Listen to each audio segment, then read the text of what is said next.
함께하면 좋은 친구 MBC. 우리 지역의 현안을 짚어보고 다양한 의견을 나눠보는 여기시광원의 백성입니다. 시민들에게 내 집 마련은 평생 이루고 싶은 꿈이자 목표일 겁니다. 그런데 갈수록 쉽지 않은 게 현실입니다. 지난해 건설사 부도가 최근 5년 동안 최고로 많았습니다. 입주를 9개월 앞둔 춘천의 한 민간 임대주택이 시공사 부도로 공사가 중단되고 입주 예정자들은 300억 원대의 보증금을 뗄 위기에 놓였습니다. 오늘 이 시간에는 신축 아파트 건설 과정에서 발생한 문제점을 살펴보고 다양한 의견 나눠보도록 하겠습니다. 오늘 함께해 주실 패널을 소개하겠습니다. 강영창 입주 예정자 협의회 부회장 나오셨습니다. 안녕하십니까? 안녕하십니까? 신선미 한국공인중개사협회 강원도 회장 자리하셨습니다. 안녕하십니까? 네, 안녕하십니까? 최근 춘천 한 아파트 신축 과정에서 여러 문제들이 좀 발생하고 있습니다. 지역사회에 큰 이슈가 되고 있는데 먼저 뉴스 영상부터 보고 오시겠습니다. 최근 춘천 아파트 신축 과정에서 입주 지연과 보증금 피해 등 문제가 잇따르면서 춘천시가 특단의 대책을 내놨습니다.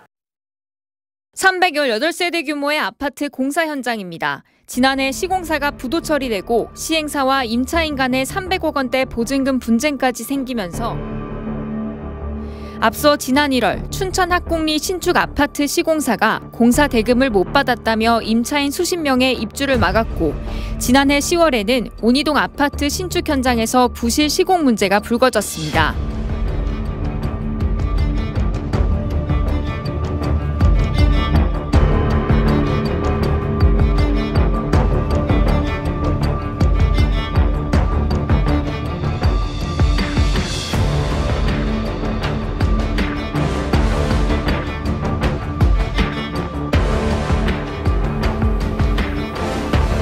관련 법령 안에서 부실 사업자들을 철저히 관리하고 체계적이고 실효성 있는 시스템을 구축해서 시민 피해를 최소화하고 지금은 공동주택을 지으려는 사업자가 지자체에 먼저 건축 허가를 받고 공사를 한 뒤 준공 검사까지 받아야 합니다. 하지만 앞으로는 건축 허가 전 춘천시가 사업자의 사업 수행 능력을 평가하고 시공자와 법적 분쟁은 없었는지, 행정처분을 받은 적은 없는지 자체적으로 검토하기로 했습니다. 춘천시는 최근 건설 경기 악화로 지역 공사 현장에서 피해가 잇따르고 있어 신속하게 대책을 시행하겠다고 밝혔습니다. 춘천 아파트 신축 건설 과정에서 문제가 발생하고 있고 춘천시가 대책을 내놨다는 내용인데 신 회장님, 최근 우리 지역 신축 아파트 건설 과정 주변에서 우려나 이런 좀 질문 많이 받으셨을 것 같은데 어떠십니까? 네, 그 시공사 부도는 건설 경기 불황 영향도 있는 것 같습니다. 그 코로나 시대 이후에 그 건설 시장에서는 그 고금리 여파와 그 상승하는 그런 공사비 그리고 경제 불황, 그 경기 악화로 인해서 그 여러 그 건설 현장에서 공사비 관련 분쟁이 계속 끊이지 않고 일어나고 있고 공사가 중단이 된다거나 지연되는 사례들이 전국적으로 늘어나고 있습니다. 예. 건설업의 특성상 그 자기 자본보다는 PF를 통해서 자금 조달을 하고 사업비를 조달하게 되는데 그러고 나서 그다음 분양하고 계획 등을 통해서 자금을 회수를 하는 절차를 갖게 되거든요. 근데 이 경기 불황일 때는 그 후속 자금 조달에 문제가 생겨서 결국은 전방적으로 자금난에 빠져들게 되고 건설업 전체의 그 경영난이 악화되는 그런 어려움들을 겪고 있습니다. 예. 입주자 피해가 발생한 민간 임대 아파트 입주 예정자 협의회 부회장님이시잖아요. 예. 지난해 10월 시공사인 건설회사가 부도 처리되면서 이 문제가 수면 위로 떠오르게 됐는데 현재까지 상황은 좀 어떻습니까? 예. 작년 11월 중순에 부도난 시공사를 대신해서 새로운 시공사가 변경 승인을 받았습니다.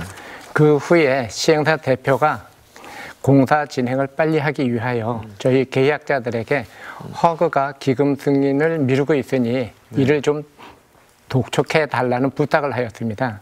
그 이야기를 듣고 저희가 작년 12월 초에 허그를 방문하였고 그 자리에서 지금과 같은 상황을 알게 됐던 것이죠. 그 내용이 저희가 생각을 못할 정도의 심각해서 저희는 곧바로 계약자 전체의 모임을 만들었으며 그 모임을 만들고 이 문제를 어떻게 해결할까를 고민하고 노력을 했던 것입니다. 그래서 저희가 먼저 했었던 거는 지역구 국회의원이신 허영 의원님 실과 시청에 이 사실을 알리고 도움을 요청했으며 저희로서는 각 관계기관에 호소문도 제출을 하고 언론에도 알리고 또한 최근에 기자회견까지도 열었던 것입니다.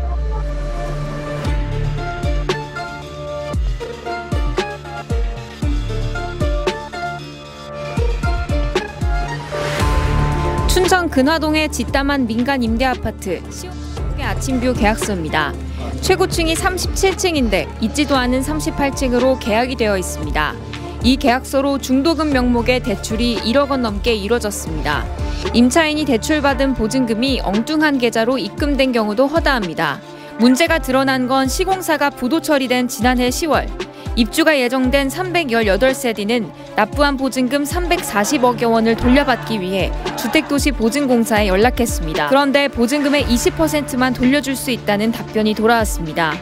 애초에 입주 예정자들이 납부한 계약금과 중도금이 78억 원뿐이라는 겁니다.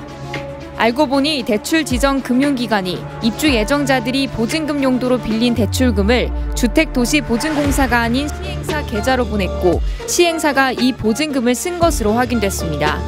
시행사가 임의로 사용한 보증금은 265억 원, 한 세대에 1억 원의 피해를 입게 된 겁니다. 이런 일이 생기는 동안 입주 예정자들은 주택도시보증공사로부터 보증금이 미납됐다는 어떤 공지도 받지 못했다고 호소합니다. 주택도시보증공사는 이미 시행사에 수납 지원 공문을 보냈다는 입장입니다. 또 지정 계좌인 주택도시보증공사 계좌로 들어온 보증금만 보호해줄 수 있다는 약관에 입주 예정자들도 서명했다고 했습니다. 입주금 수납이 부진하여 사업 시행자에게 이에 대한 소명을 요청하였으며 입주금 납부 정상화와 관련된 공문도 여러 차례 송부한 바 있습니다. 사태가 불거진 지 2달 만에 국회에서 부실대출을 실행한 금고와 감독기관인 행정안전부에 대한 질타가 쏟아졌습니다. 어떻게 뭘로 관리 감독을 한 겁니까 도대체? 이 문제 어떻게 해결하실 겁니까? 관련 기관들에서 지금 합동으로 이 문제를 해결하기 위해 지금 수기를 하고 있는 그런 상황입니다.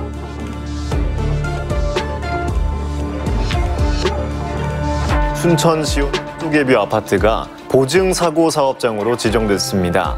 아파트 임차인 318세대는 토건과 세무금고, 주택도시 보증공사를 상대로 민사소송을 제기한 데 이어 특정경제범죄 가중처벌 등에 관한 법률 위반 혐의로 형사고소장을 제출했습니다.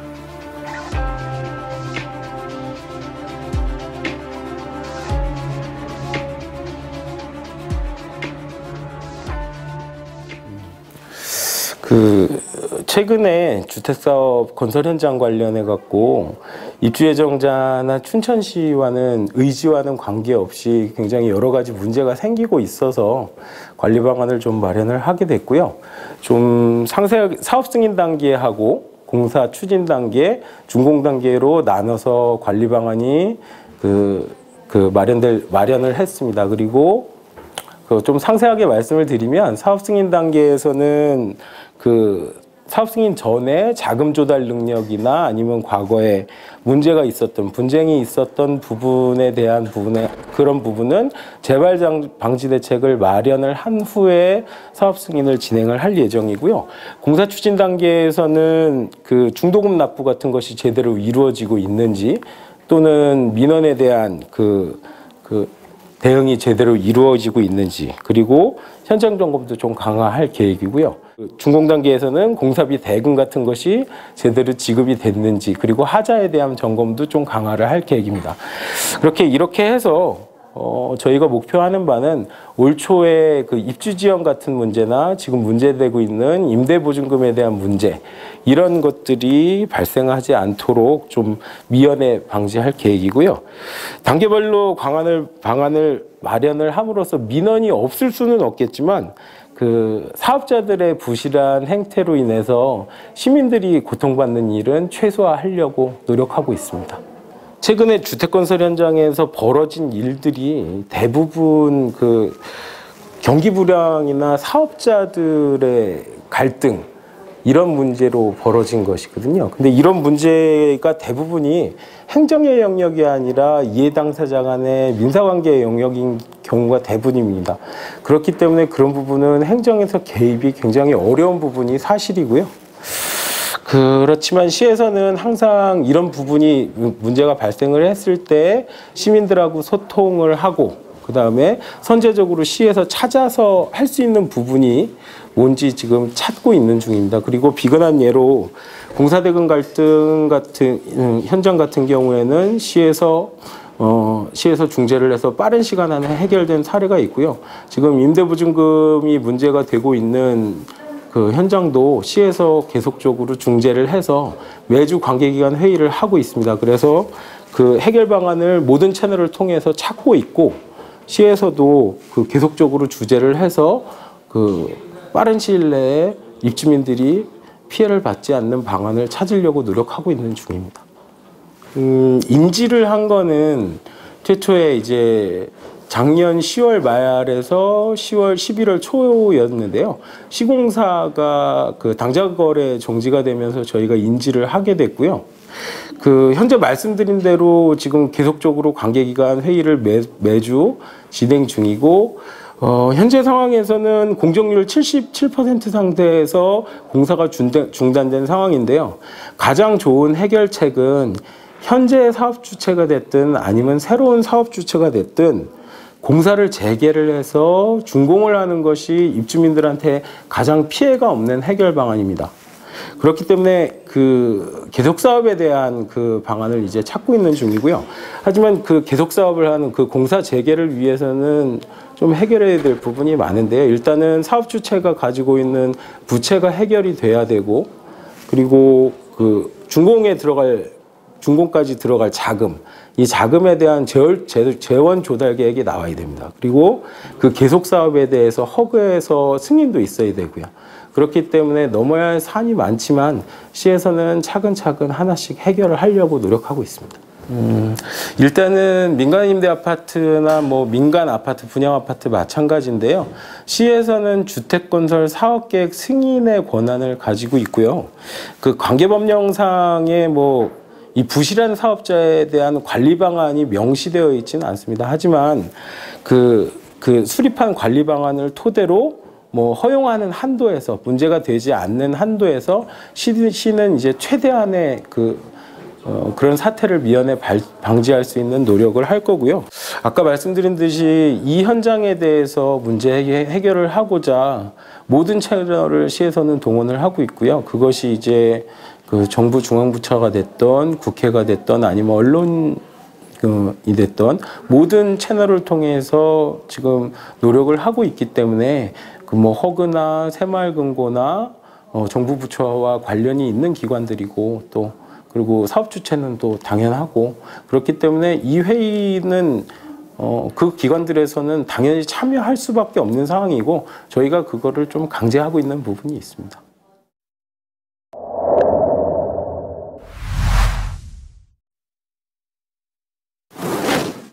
제가 앞서 이제 한 300억 원대 보증금을 뗄 위기라고 얘기를 했는데 예. 이 상황에 대해서 조금 알기 쉽게 좀 설명을 해주신다면요. 예. 그 상황은 원래 계약자들이 우리가 전체가 318세대입니다. 그 318세대가 정상적으로 계약과 중도금 대출을 일으키면 그 금액들이 허그에 입금한 후에 공사대금으로 쓰여지게 됩니다. 그런데 여기서 시행사가 이러한 정상적인 과정을 생략하고 계약금과 중도금을 즉 보증금이 386억인데 허그에 입금됐었던 금액이 78억 정도 됩니다. 그러면 나머지 300억에 대한 그 금액을 만에 하나 이 공사가 중단되고 이행 환급이라는 경우가 닥치게 되면 계약자가 오롯이 떠안아야 될 그런 상황이 되는 것입니다. 예. 입주 예정자가 318세대. 예. 현재 좀 어떻게 생활을 하고 계신지 궁금한데 경제적으로나 좀 정신적으로 좀 어려움을 좀 호소하는 분들이 많을 것 같거든요. 구체적인 좀 피해 사례가 있으면 좀 소개 좀 해주시죠. 네. 저희 318세대 연령층이 다양합니다. 30대에서부터 80대까지 계신데 그중에서도 장년층들이 조금 더 많은 편이죠. 예. 이 사실을 알게 되고서부터는 모두 신경들이 예민해진 것은 물론이고 거기에 따라서 어떤 정서불안 아니면 극심한 수면장애, 우울증 또는 뭐 공황장애를 비롯해가지고 심지어 정신과 진료와 치료를 받는 분들도 나오고 있습니다. 여기에 덧붙여서 이 정신적인 고통뿐만이 아니라 실제 경제적으로도 보면 저희 아파트 구입 자금이 돈이 많으셔가지고 직접 매입하셨던 분들보다는 대부분은 대출을 일으켜서 구입을 하셨습니다. 그리고 어떤 분들은 퇴직금을 전부 다 투자를 했다든가 아니면 또 다른 곳에서 대출을 받아서 저희 아파트를 구매하신 분들도 있고요. 또 저희가 공사가 지금까지 한 2번 연기가 되었는데 여기 입주를 바라보면서 전세나 월세로 사셨던 분들도 있습니다. 그분들은 이 상황이 발생되면 또다시 이사를 걱정해야 될 판이에요. 거기다가 젊은 분들 같은 경우에는 안타깝게도 뭐 이 입주를 계획하에 어떤 뭐 결혼을 생각했다든가 다른 계획을 하셨던 분들조차도 이 상황이 벌어지고 나서는 그 자체가 무산될 지경에 이른 경우도 있습니다. 정말 그 피해가 이만저만이 아닌 것 같습니다. 주택도시보증공사에서 허그죠. 해당 아파트를 보증사고 사업장으로 결정을 했습니다. 신 회장님, 이게 어떤 의미가 있고 과정은 좀 어떤지 시청자분들한테 좀 설명 좀 해주시죠. 네. 아침뷰 그 민간임대 아파트의 일부 그 입주 예정자 분들이 그 허그의 보증금 환급 이행을 그 청구했고요. 주 채무자인 그 시행업체에 대한 그 관련 절차를 거쳐서 최종 보증사고 사업장으로 지정이 됐습니다. 분양 보증 제도라는 것이 있는데요. 이 사업 주체가 부도라든가 파산 등의 사유로 분양 계획을 이행할 수 없게 되는 경우 당해주택을 시공하여 입주시키거나 아니면 납부한 계약금과 중도금을 환급하여 주는 제도를 말하는데요. 그런데 그 임대보증금 보증서가 있다고 하더라도 그 주택분양보증 약관에 나와 있는 그 사유에 해당돼서 정상적인 분양계약의 이행이 어렵다고 판단될 때만 그 분양보증 사고로 보고 있습니다. 그래서 그 분양보증 사고가 발생하면 분양보증 이행 방법이 크게 이제 3가지로 나누는데 첫 번째로 그 허그에서 아파트를 완공해서 입주자를 입주시키는 그런 입주를 책임지는 분양 이행 방법이 있고요. 두 번째는 분양 계약자에게 납부한 그 계약금과 중도금을 대신 환급해주는 그 환급 이행이 있고요. 그다음에 세 번째로 그 종전의 시공자 등이 그 계속해서 분양 계약을 이행하는 계속 사업이 있습니다. 이러한 이행 방법의 이행 절차는 그 허그에서 그 계약자에게 원하는 이행 방법을 선택하라고 먼저 통지를 하고 그 결정되는 이행 방법에 맞게 분양 보증을 이행하고 있는데요.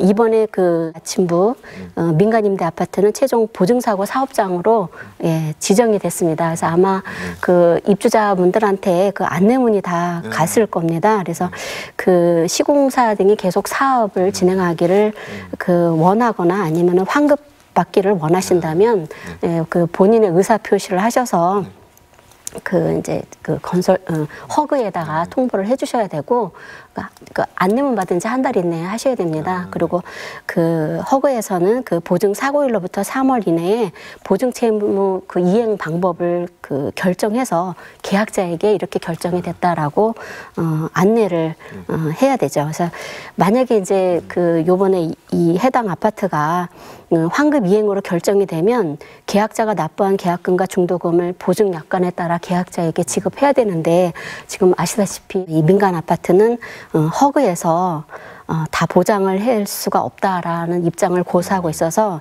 입주 예정자들이 크게 분노하고 반발하고 있는 상태입니다. 신 회장님께서 좀 자세하게 설명을 해주셨는데 그렇다면 입주 예정자분들의 입장은 좀 무엇입니까? 네.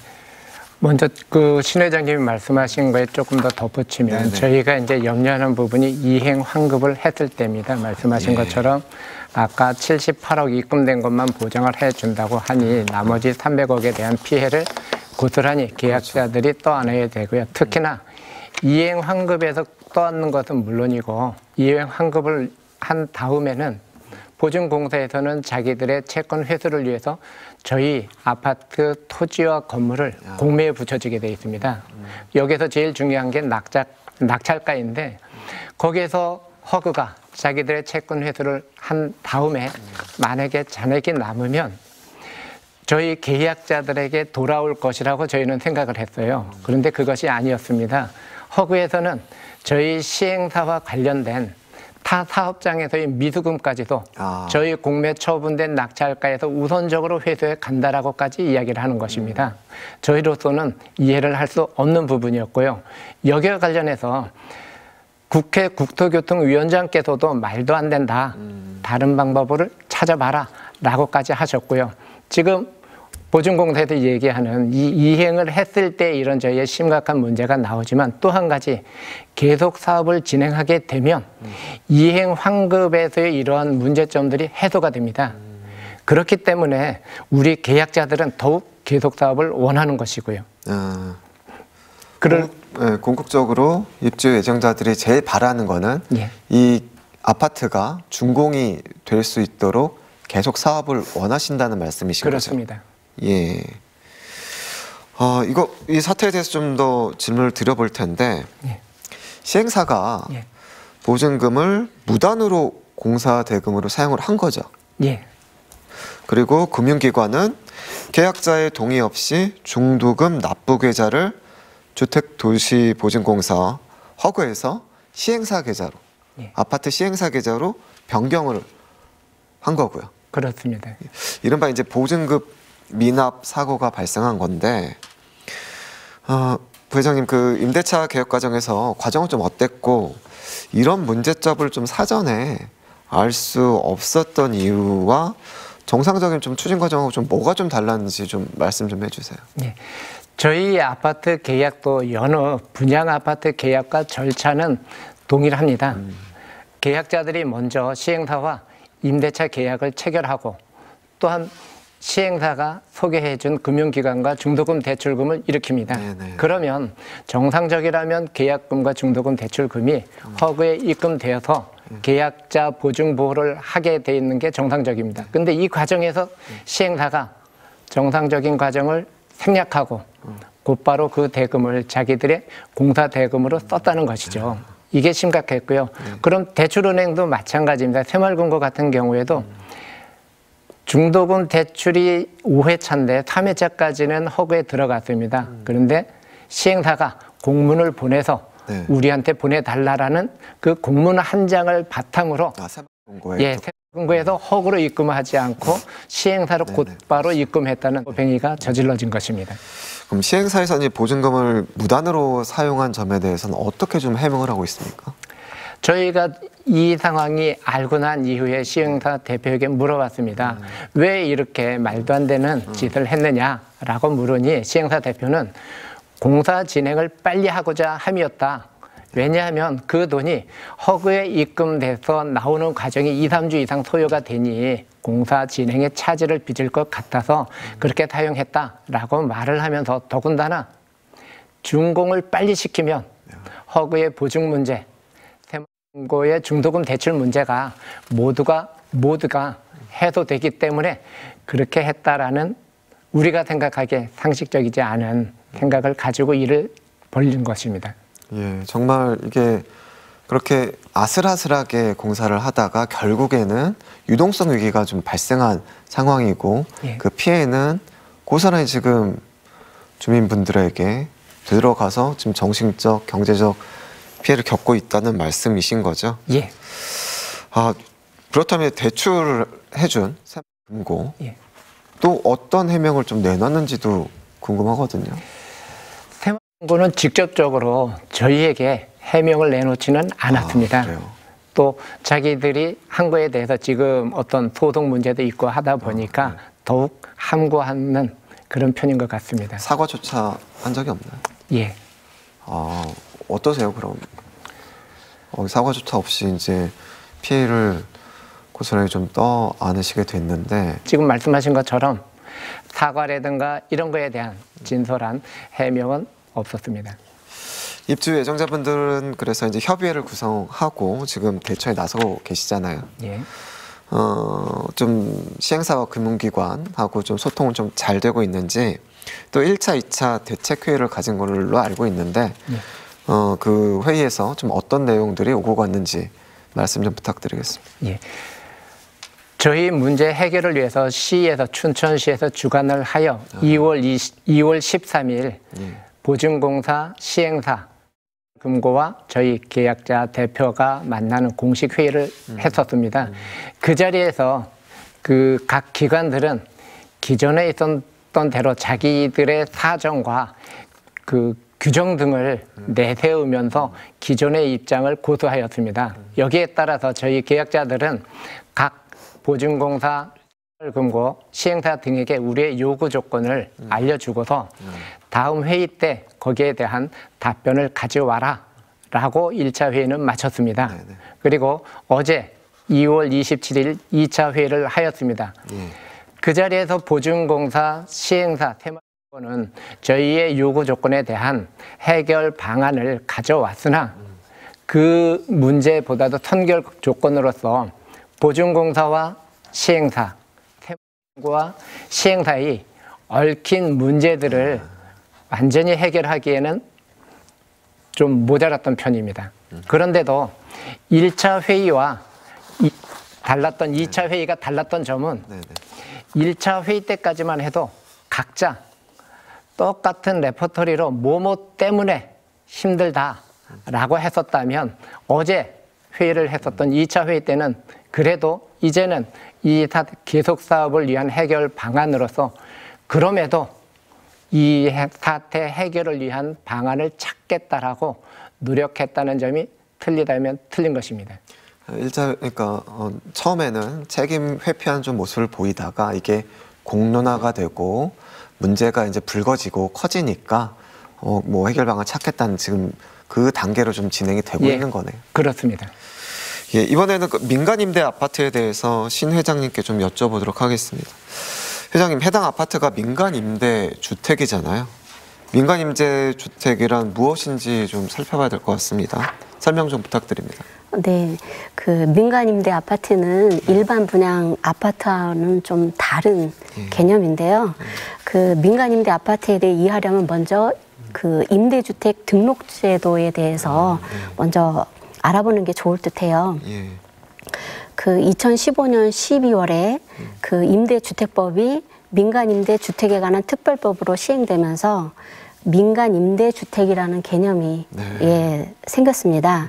그 민간임대주택이란 임대를 목적으로 제공하는 주택으로서 임대사업자가 민간임대주택에 관한 특별법에 의해 등록된 주택을 민간임대주택이라고 하는데 그 민간임대주택 사업 진행 과정을 살펴보면 이제 제가 지금부터 드리는 말씀은 다 모두 의무사항입니다. 첫째, 주택을 임대하려고 하는 자, 주택임대 사업자가 되겠죠. 시군구에서 임대사업자 등록 및 사업자 등록 신고를 해야 되고요. 두 번째로는 민간임대주택을 매입하거나 또는 건설하여서 임차인 선정을 하고 또 세 번째로 임대차 계약을 체결해서 그때는 표준 임대차 계약서를 작성해야 됩니다. 그리고 그 내용을 임차인에게 이해할 수 있도록 설명해야 되고요. 또 요번에 또 문제가 되는 임대 보증금에 대한 보증을 꼭 가입을 해야 됩니다. 그리고 임대차 계약 신고를 해야 됩니다.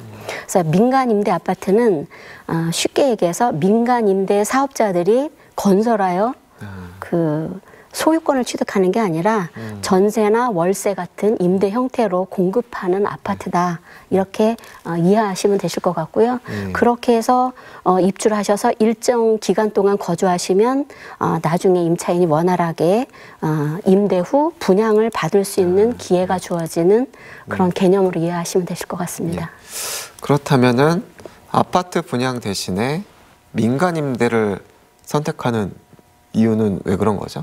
네, 장점이 좀 많습니다. 민간 임대 아파트가 일단은 첫 번째로 그 주변 일반 분양 아파트보다는 좀 낮은 가격으로 거주할 수 있다는 장점이 있고요. 또 임대료도 임대 기간 중 이게 장기지 않습니까? 10년 동안 2년마다 5%만 증액할 수 있다는 점.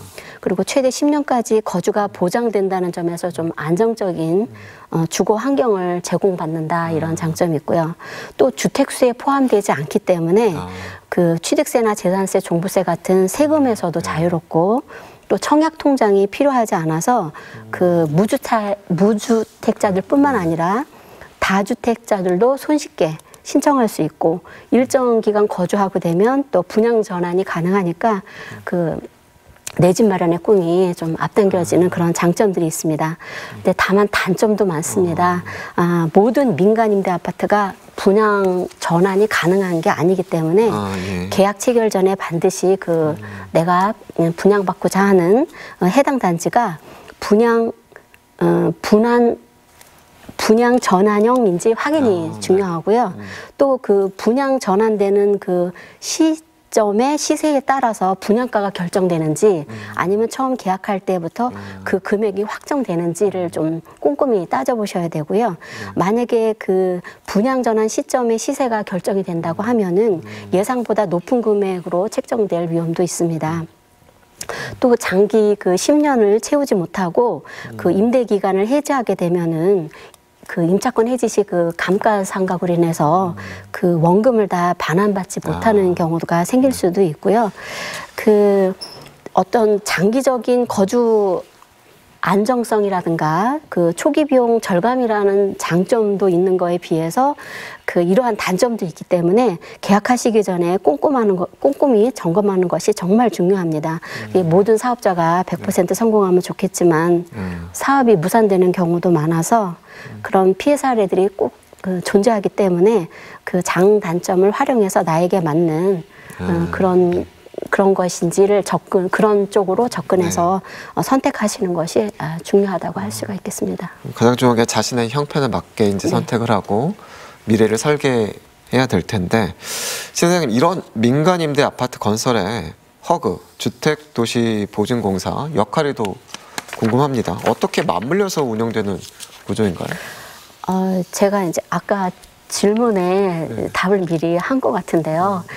그 민간 임대 주택 과정에서 꼭 의무사항 중에 하나가 임대보증금에 대한 보증을 꼭 가입을 해야 되기 때문에 요번에 문제가 되는 해당 주택도 주택 보증금에 대한 보증서가 있었기 때문에 모두 안심하고 계약을 진행을 했을 거라고 보여집니다. 근데 이런 문제가 발생하더라도 허그에서 내가 낸 보증금은 책임져 준다는 그런 의미인 거죠. 그렇습니다. 그걸 믿고 계약을 하는 거죠, 임차인들이. 강 부회장님, 민간 임대 아파트 보증금 이 사태와 관련해서 주택도시보증공사 측에서는 관리감독의 의무가 없다는 입장을 좀 고수를 하고 있는 상황이라고 들었는데 어떻게 보세요? 좀 이 허그의 기존 지금 인식은 어떻고 위험관리 역할에 대해서는 좀 어떻게 생각을 하십니까? 네, 보통 보증공사의 보증상품은 계약서상에 약자들을 보호해주는 마지막 보루라고 저는 생각합니다. 그런데 보증공사는 보증서는 발급하면서 그 보증금 입금 관리는 안 하고 그냥 수동적으로 들어온 금액에 대해서만 보증할 뿐이다 라는 생각을 가지고 있는 것입니다. 더군다나 저희 보증서, 임대보증금 보증서의 경우 주 채무자는 시행사로 되어 있습니다. 그리고 이 사실을 뒤늦게 안 보증공사는 시행사에 대하여 입금 처리를 촉구를 하였는데 또 시행사의 변명만 듣고 넘어간 것입니다.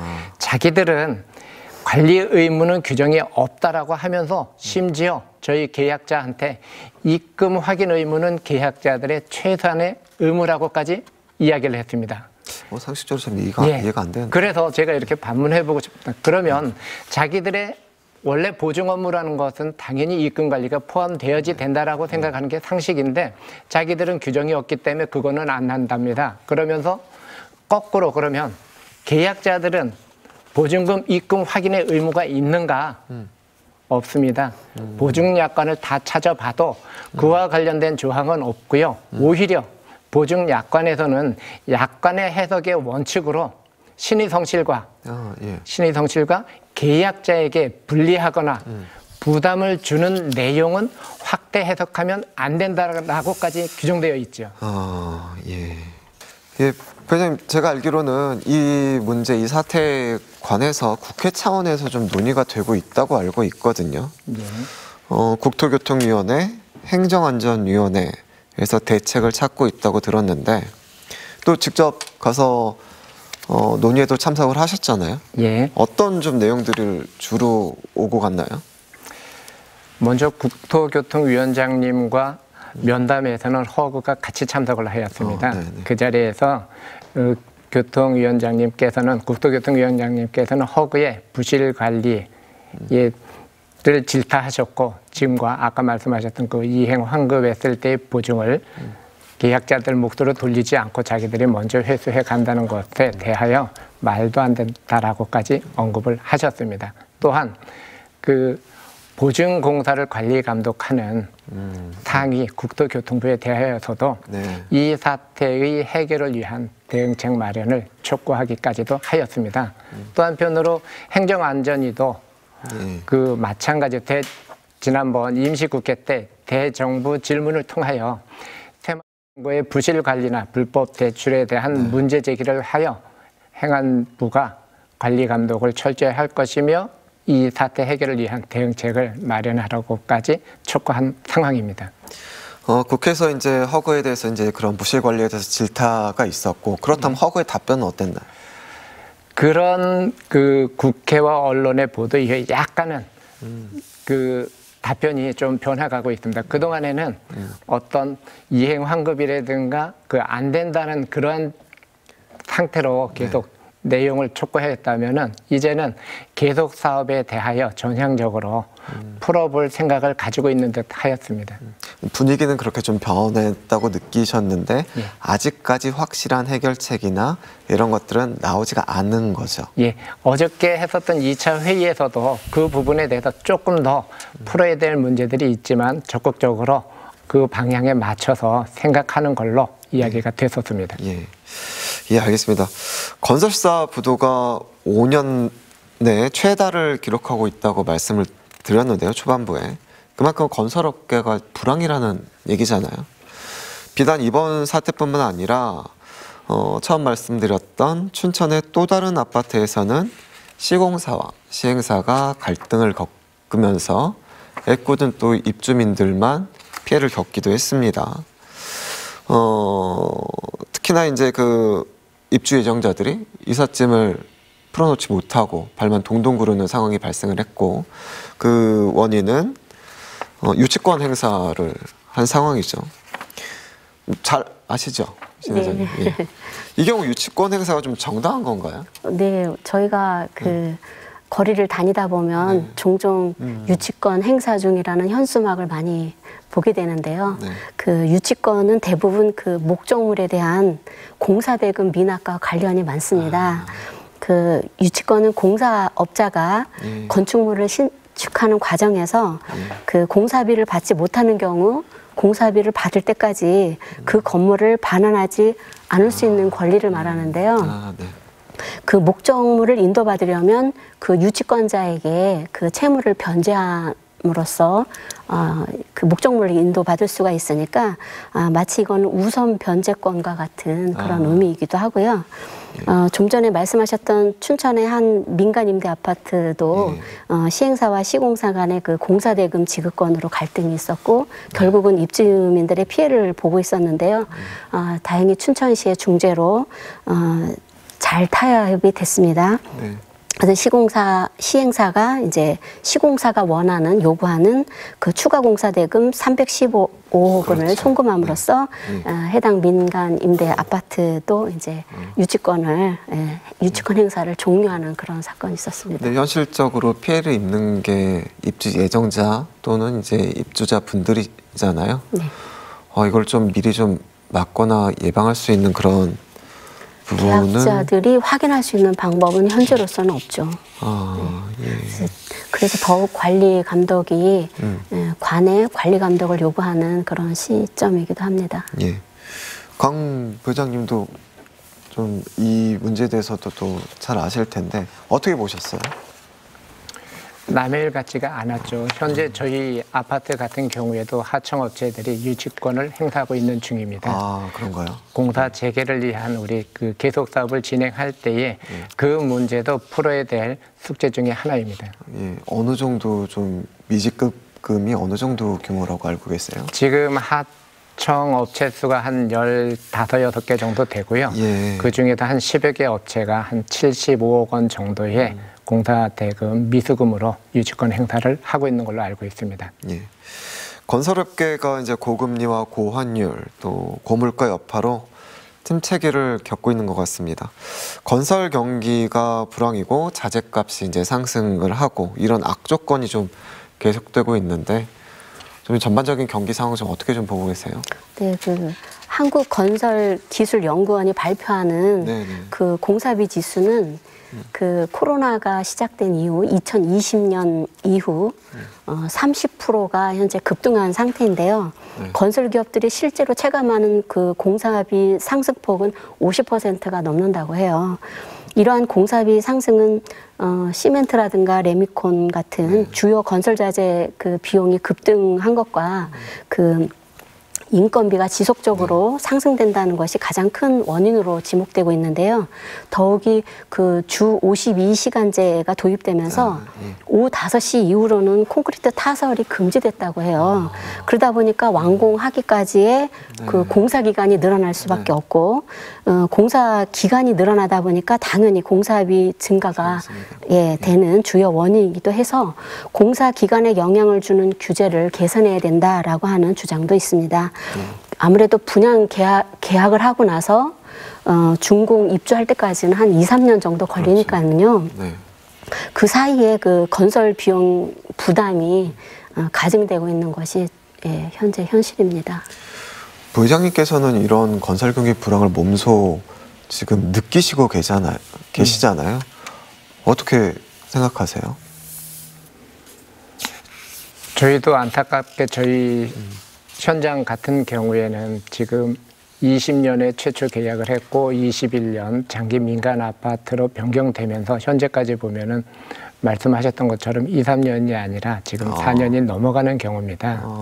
그렇다 보니까 물리적으로나 저희가 생각하지 못했던 그런 상황들이 돌출하고 있는 것이 아닌가라는 생각도 하고는 있습니다. 예,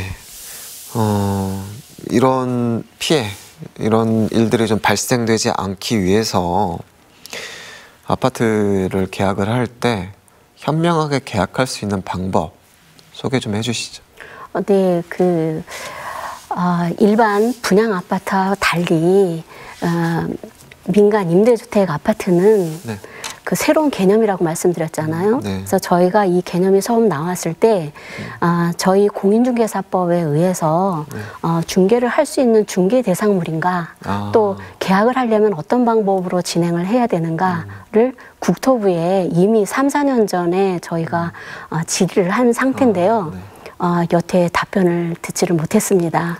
그래서 지금 그 많은 민간 임대 아파트들이 임차권을 계약을 한 후 임차인이 임차권 권리 양도 양수 계약을 하게 되는데 정확한 국토부의 지침이 없다 보니까 그 권리 양도 양수에 대한 계약서가 별도로 있지가 않습니다. 그래서 그 그 권리를, 임차권의 권리를 그 양도하는 양도인과 양수인이 그 시공사에 가서, 시행사에 가서 그냥 간단하게 그냥 권리, 의무 승계 계약서만 작성하고 또 일반 분양 아파트 같은 경우에는 저희 공인중개사들이 거래계약서도 작성을 하고 그다음에 그 실거래 신고도 합니다. 그래서 안전한 거래를 뒷받침할 수 있는 여러 가지 제도가 있는데 민간 임대 아파트는 현재까지 여러 그런 지침이 없다 보니까 아주 굉장히 위험한 거래가 될 수도 있고 또 일반 분양 아파트의 양도 양수가 이루어질 때는 양도인과 함께 대출은행에 가서 그 중도금 대출도 그 승계를 받거든요. 근데 이번에는 그렇게 승계도 안 하고 그 양수인이 신규 대출 형식으로 받았다고 해요. 그래서 이러한 제도상의 허점이 있다 보니까 이런 피해가 더 심각해지지 않았나 이런 생각이 들거든요. 그 제도 보완이 꼭 필요합니다. 네. 예, 말씀 감사합니다. 끝으로 이제 시청자분들께 전하고 싶은 말이 있다면 우리 부회장님부터 좀 해주시죠. 예.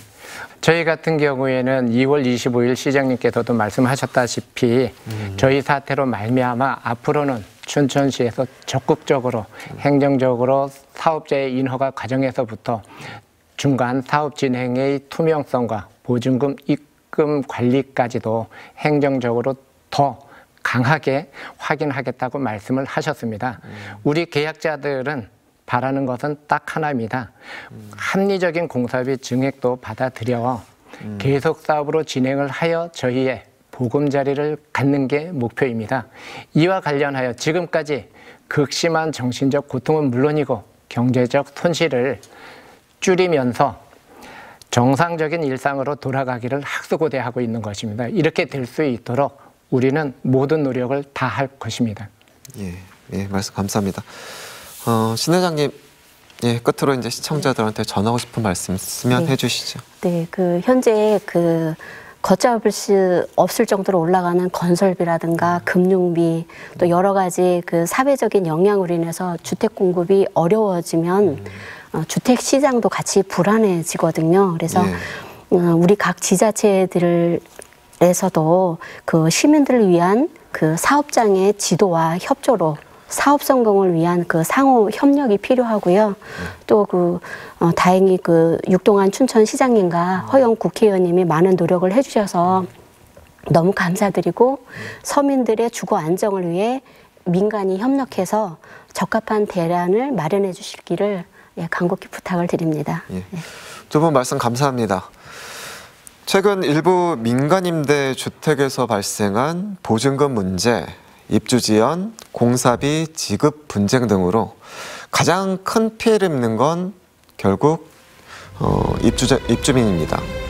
일부 현장은 문제를 해결했지만 여전히 어려움을 겪고 있는 주민들이 많은 만큼 안타까운 상황이 반복되지 않도록 근본적인 대책과 지속적인 관리 감독이 따라야겠습니다.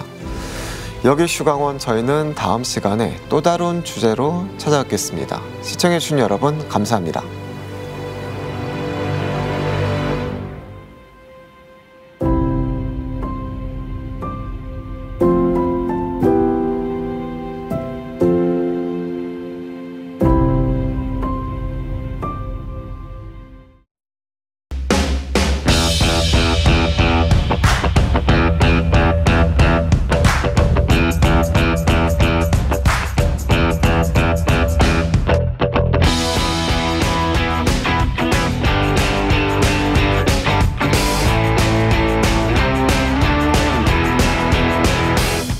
만나면 좋은 친구 MBC.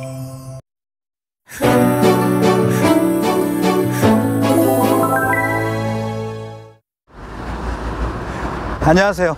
여기 춘천에서 연기를 하고 있는 배우 양흥주라고 합니다. 이름이 어떻게 되세요?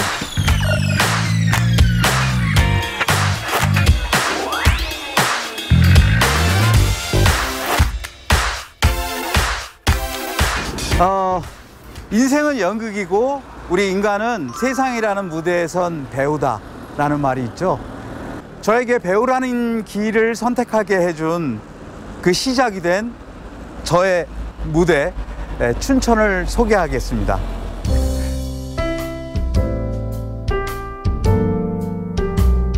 이곳은 춘천의 공공소극장인 봄내극장입니다. 여기 춘천에 굉장히 오래된 교회를 리모델링해서 지금의 공연장으로 사용하게 됐는데요. 저도 이곳이 예배당 형태일 때부터 공연을 해서 저도 최근까지 공연을 했던 곳입니다. 춘천이 연극으로 주목받는 이유가 어떤 거라고 생각하시는지? 춘천의 인구가 29만 정도 되잖아요. 근데 그 중에서 연극을 하는 인구가 상당히 많습니다. 요즘은 또 생활 연극인들도 많이 늘어나서 극단만 해도 생활 연극인 극단까지 합치면은 아마 한 30개가 넘지 않을까라는 생각이 듭니다. 29만의 인구를 가진 곳에서 이렇게 많은